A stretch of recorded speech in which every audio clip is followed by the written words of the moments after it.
Everybody done voting? Yeah?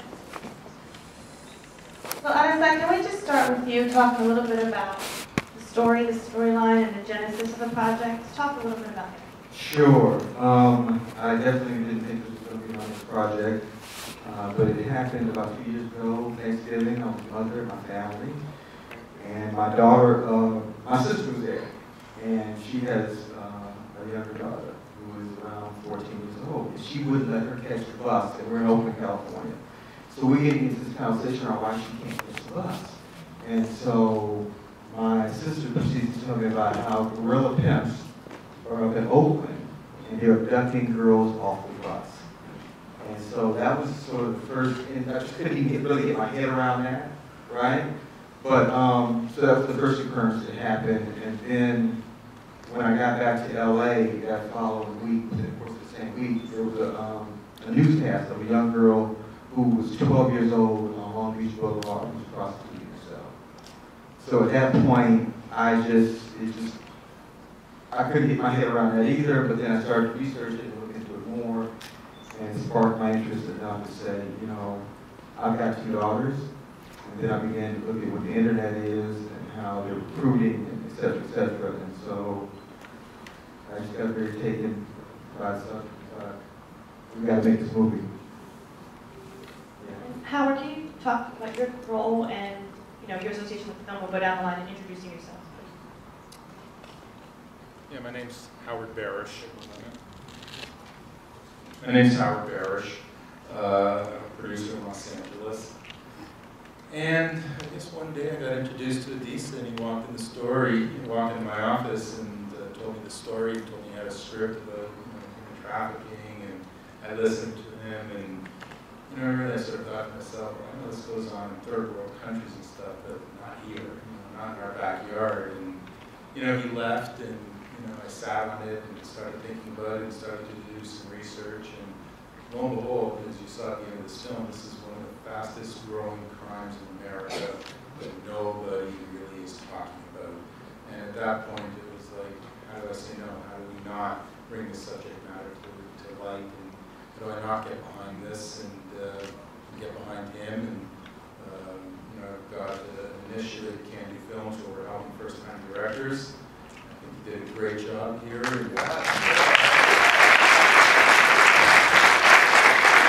Alongside me is sitting out in the audience. He's our editor, first-time editor on a movie. He's and our writers here as well. And and I just, it was like, let's put our resources behind us, and we did a great movie and whole story. We have cast members here too. Hi, my name is Brandy. Hi, my name is Brandy Carter, and I play the role of Marcy. She's a victim of human trafficking, and as you see, she was drugged up, and she, sorry, I'm a little nervous. But I'm just grateful that I got the opportunity to do the film with Adisa and also Howard, and I also got to meet these fabulous ladies, so I just want to thank you.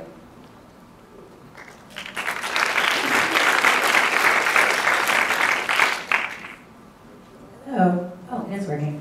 Hi, my name is Nicole Levins. I played the role of Rachel. I was one of the Mecca House girls that Lena saved.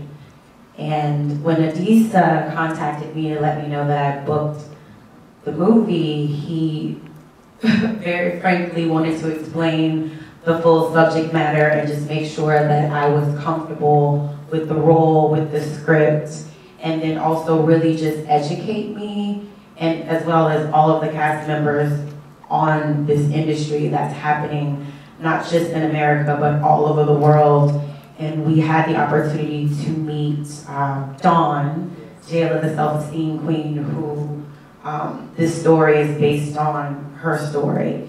And she came in and spoke to the cast, and we were all just blown away, breathless by her story, her journey in this world, and really in this industry. I mean, I have to call it an industry. It's really sad to say how many girls go missing every year to this industry in this country. And you think about America, we have issues, yes, but I didn't know that this was an issue that this country was genuinely dealing with. And so it opened my eyes to create more awareness within my own world about what's happening with these young girls in our country.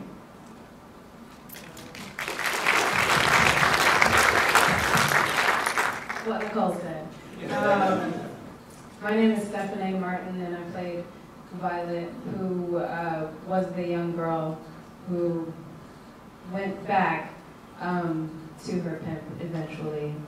And really what Nicole said, especially about J-Lo, who came and really just crashed course, spent some real time with us and told us how it really goes down and what it's like really being a girl.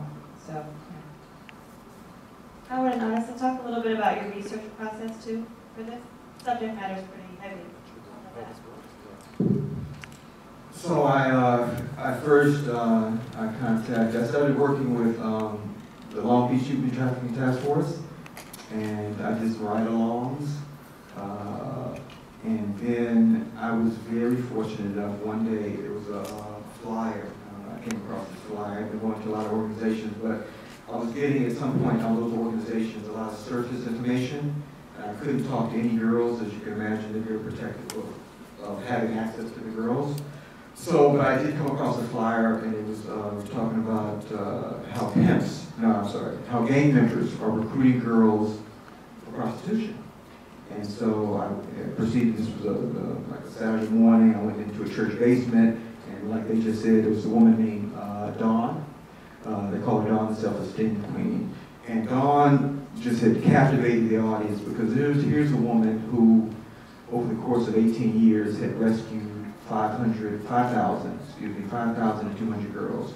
And so she began to just go through this whole litany of how the girls are being recruited online and how the pimps are recruiting girls. Anyway, she was a key, really, in terms of getting access into this world. So I met with Dawn, Steve, the writer, met with Dawn, and we just started to just process her story.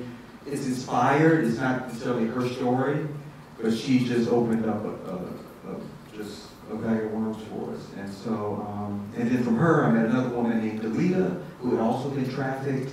And and the similarities between both these women are, in their cases, broken homes, in some cases molestation, in some cases just a lot of neglect. Neither one of them had fathers in their lives. So you begin to see some of these sort of patterns that happen. But so I just want to also mention that, so part of what we were doing in this film, what I was hoping was coming across too, was also saluting these women because, and I shared this with Howard earlier today, during the editing process of the film, Dawn was actually out there rescuing a girl and had gotten kidnapped by a pimp. So there was 72 hours while we were editing the film that Dawn, because she does that, that's what they do, they put their lives on the line, it's a life and death situation, but they go into this thing knowing that they could potentially die at any moment. But the greater cause is to rescue these girls. And so fortunately, in Dawn's case, her mother called me and said that they were able to escape. And it's a happy ending in terms of her getting away from the pimp. She got the girl, they reconnected them with the mother. But that's not always the case. And like you see in Vada's character, a lot of times what the girls would do is run back to their pimp. So now you got a Dawn who has to continue to go back and back into there and try to rescue these girls. But, yeah. So guys, we can open it up to the audience. Any questions at all? Hi, my name is Vijay Kumar. I'm a filmmaker myself. I've dealt with the same subject in Australia, which had the same story of young girls and they were prostituting themselves for food. So I have two questions for you. One is, this kind of a scenario where you have prostitution, it goes into multiple layers. Yes. In the sense of, you just showed that some pimps are there, but the mafia is involved over there, the cops involved over there. Did you not feel like taking the layers into that angle as well and showing the bad side or the involvement of the other elements that come into that part? Because it just went straight into one graph. There are so many more layers about just being scam or human trafficking that happens. So I would like to see if we have some more research on that. Yeah, well, the first script that me and Steve had given Howard when we met was like the movie Traffic. So we had that. We had multiple layers. We had several bad guys, several good guys, and Lena actually played a very small role in that film, in that first early draft of the script. And then when we sat down with Howard, of course, it was a conversation around just what the resources were, what we had to do to make this movie, and he just impressed on us how a single protagonist sort of would just drive the narrative forward. So at that point, you know, looking at the resources, we just began to strip it down until it's to the bare bones. Second question on that. Yeah. Did you try to attempt doing one of the research elements of going to that website and trying to see if anybody kind of gets you onto buy authentic it, like somebody who say hot meat or fresh meat? Did you try to experiment to see and chat with the person, see what comes up as a research?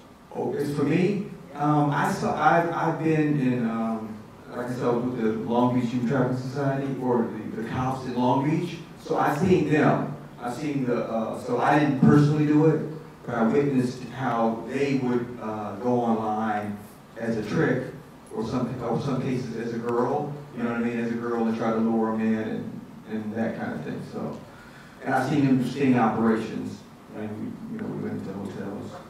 Thank you.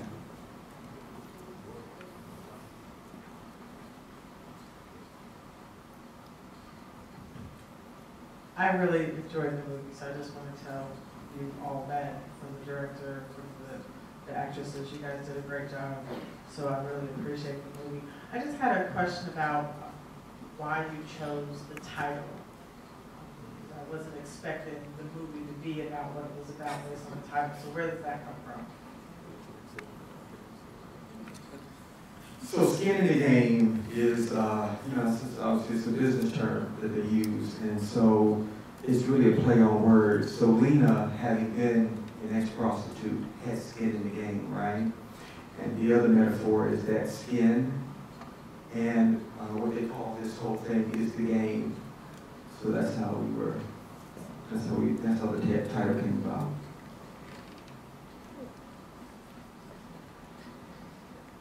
It's not really a question I have. I just want to, ever since I met Lisa, he's always been a guy who's like really care about real stuff. And I just want to say for me to see this, and I haven't seen you in a long time, and to see that you're still going that same route. I'm very proud of you. And as you can see, a lot of people here, even some of your actresses, they had no idea that this kind of stuff is going on right here in our backyard. So you talked about your daughter, your two daughters, and that's exactly what that film did to me. I have a daughter, and it really touched me, and I want to thank you for that.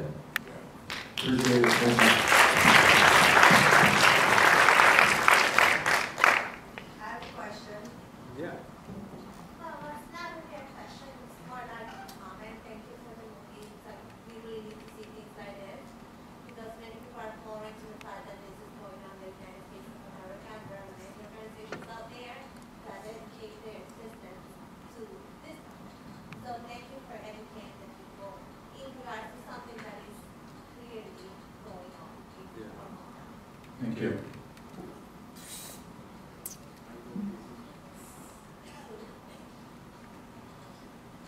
Oh, what's up, Adisa? Congratulations. Enjoyed the film. I have two questions, one for you, one for the actor. First of all, for you, let me just say, I'm a New York City police officer, and I performed with a choir at a church a couple months ago for victims, like celebration. And one of the victims spoke. She's from the Philippines or a similar country like that.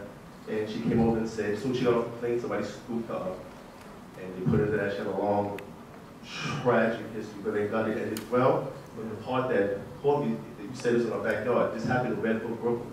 Yeah. Red Hook, Brooklyn, like across the bridge. The part that struck me deep is that she said when she escaped, she stopped a police officer, I'm not trying to be emotional, but she stopped a police officer on the street, and they brushed her off, like they didn't believe her. Yeah. So that hurt me, and that happened like in April.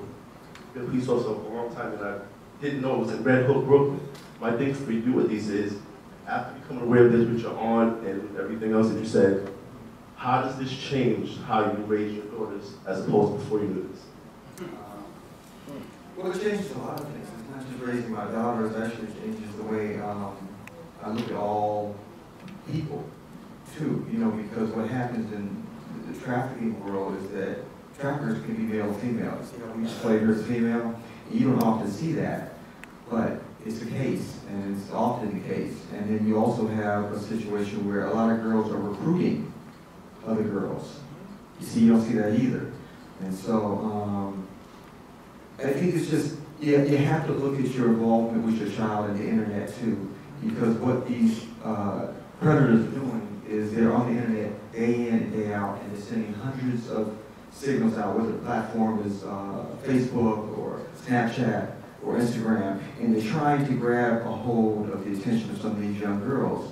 And so, and the latest game is what they'll do is start with the complaint. You know, they'll get them to complain, and, you know, first they make the contact, of course, and then it's they get them to complain about their parents. You know, what don't you like? Blah, blah, blah. I don't like my mother doing this. I can't go out at night. You know, I can't have an allowance and blah, blah, blah. So then, now you begin to think bad of your parents, right, or this rift.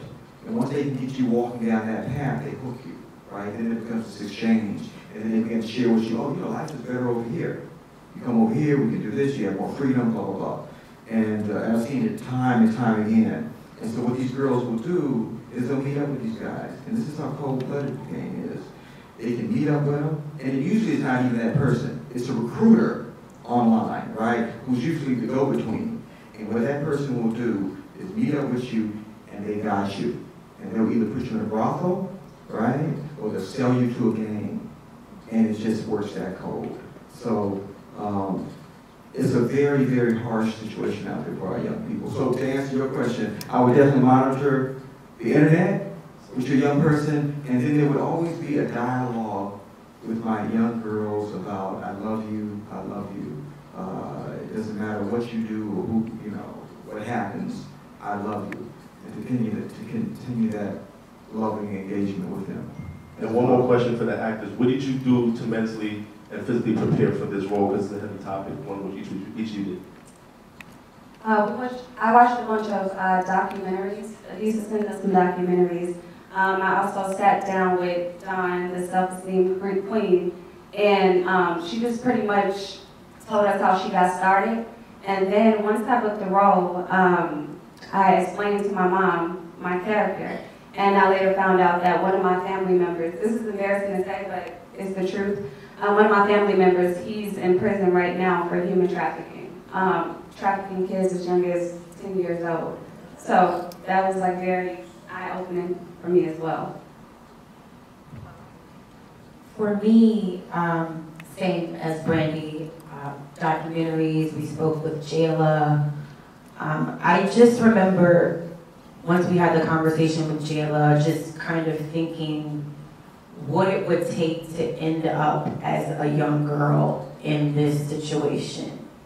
And when I really sat and thought about it, honestly, not much. Because when I think about when I was 13, 14 and going through being a young woman, an African-American young woman, the things that go through your mind just as a teenager, you feel unloved, you feel unwanted, your emotions are all over the place. And at that time, the internet wasn't so popping like it was now. To meet people online, like Facebook wasn't a thing, like MySpace was around, and we had something called Black Planet, and a group, right?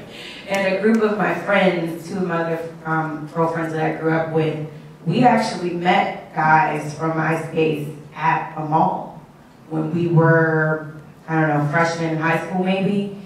And they were our age, thankfully, but they could have been anybody.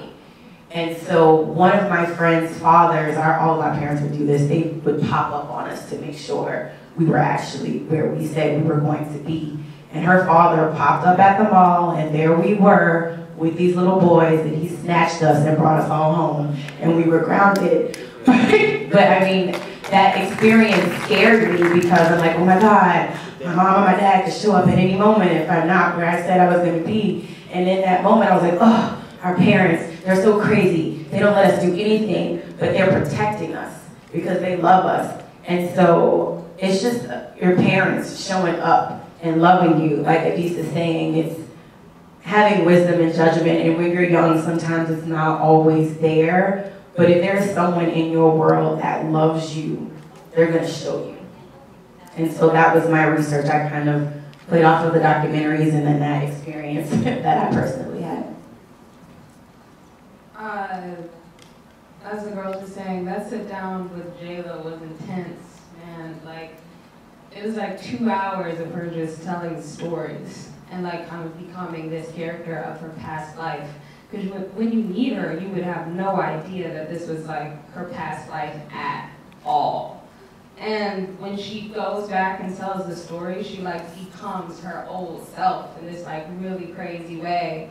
So I just digested that night. And then she also gave us her information, like her cell number, and she was like, call me whenever, ask me whatever questions.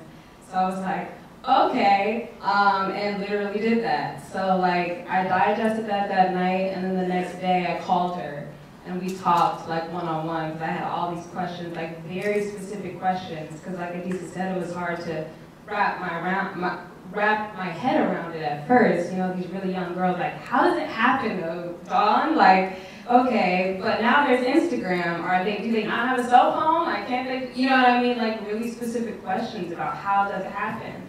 And so she was really open with me and talked with me. I also went to the areas that she was saying that happens, like the tracks in southern LA, and I just like drove around and just like saw, because like in one scene how it was like the young blonde girl, she just looked like, you know, she just went shopping at Forever 21 or H&M or something, but like she was a girl. But now, after meeting Dawn and her talking to us, now I can see it everywhere. I can even see it when men think that I'm, you know, working. And I'm like, damn, sorry, this is like everywhere, you know what I mean? So I also like drove around those areas and just like looked and peeped like what the game was, so yeah. This is gonna be our final question.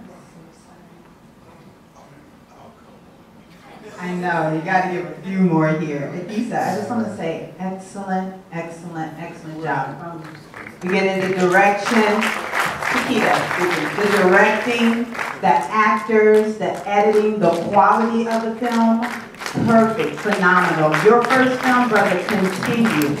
This is a pure success. Continue with what you're doing. Actresses, you were wonderful. Everything was believable. It really came from the heart and it touched the heart. So I think we all have something to learn from this. So my question is, how long did it take you to do all of this from start to finish? Well, we shot this film in 16 days.